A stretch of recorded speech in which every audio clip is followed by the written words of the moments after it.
Hello, my name is Jackie Atkins, and welcome to my Interpersonal Communications Project, Human Services 508 at Liberty University. Next slide. What is interpersonal communication? Stewart defines interpersonal communication as the type or kind of communication that happens when the people involved talk and listen in ways that maximize the personal. Stewart uses 5 characteristics that define the personal. They are uniqueness, measurability, responsiveness, reflectiveness, and addressability. Next slide. Communication, according to Stewart, labels the continuous, complex, collaborative process of verbal and nonverbal meaning-making. There are 6 features to communication, and they are meaning, choice, culture, identities, conversation, and nexting. Next slide. My overarching goal is to learn how to listen at a level 1 empathetic listening level. Burley Allen says at this level, listeners refrain from judging the talker and place themselves in the other's position, attempting to see things from his or her point of view. On the DiscoveryHealth.com Interpersonal Communication Skills Test, I scored a 53 out of 100, which means my communication skills are average, leaving plenty of room for improvement.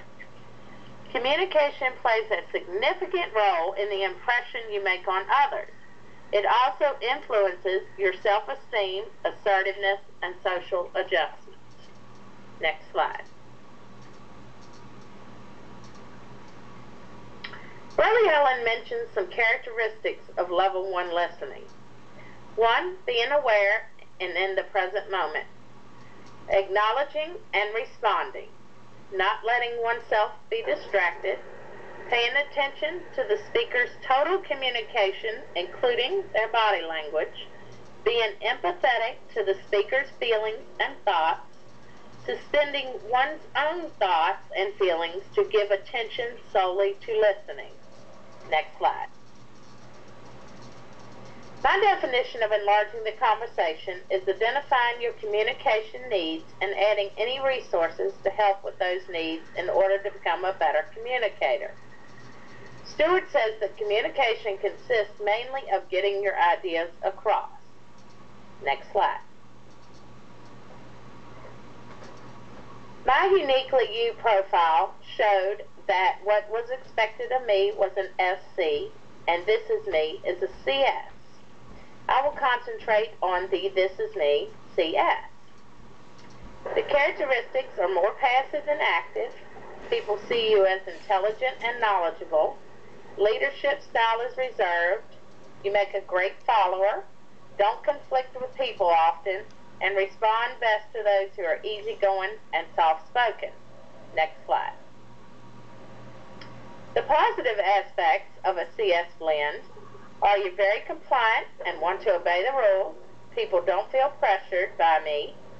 Prefer one-on-one relationships, which makes communication better, in my opinion. People listen more to me because I seem to have my facts right. Very patient with people and easygoing, kind, nice, and caring. Next slide. The negative aspects of a CS blend, it seems not to be very confident or decisive, don't talk too much, usually don't make the initiative to confront, often shy away from attention, sometimes too reserved and still, tend to be submissive and sometimes intimidated, and seem to slide in a corner and hide away with a few people. Next slide. The barriers to my interpersonal contact or biased listening is, according to Burley Allen, when we form an opinion about the level and value of what will be said. Number 2, being a self-conscious listener, which is when some individuals focus too much attention on themselves by thinking, am I doing well or badly? Do I look all right? Or I wonder if the talker thinks I'm intelligent. Number 3, flat brain syndrome, in which Peterson states that folks tend to think that others are the problem. and I tend to be a problem solver. Next slide. Internal noise pollution. According to Burley Allen, internal distractions are things that people do internally to build barriers that prevent them from listening effectively. Examples include worrying about your health, homework deadlines, bills you have to pay, presentations you have to give, and relationship problems. Next slide. External noise pollution is the things around you that distract you from listening to your full potential, such as loud noises, interruptions, talker not speaking loudly enough or whispering, clock watching, and work and time pressures. I tend to slow down a little instead of worrying about the time that I have to do something. Next slide. My plan of action, using my overarching goal, is to become a level 1 listener and to do so without judging. Anderson offered some suggestions on how I can improve my listening and communication skills that I plan on using in the future. They include empathize with the talker, be patient and hold your temper, go easy on argument and criticism, which I'm very guilty of, ask questions for clarity, and to show that you are truly listening. Next slide. My plan of action is to become a better listener. And these things that follow are what I plan on using. I plan on following what Peterson said by listening without agreeing, disagreeing, advising, or defending.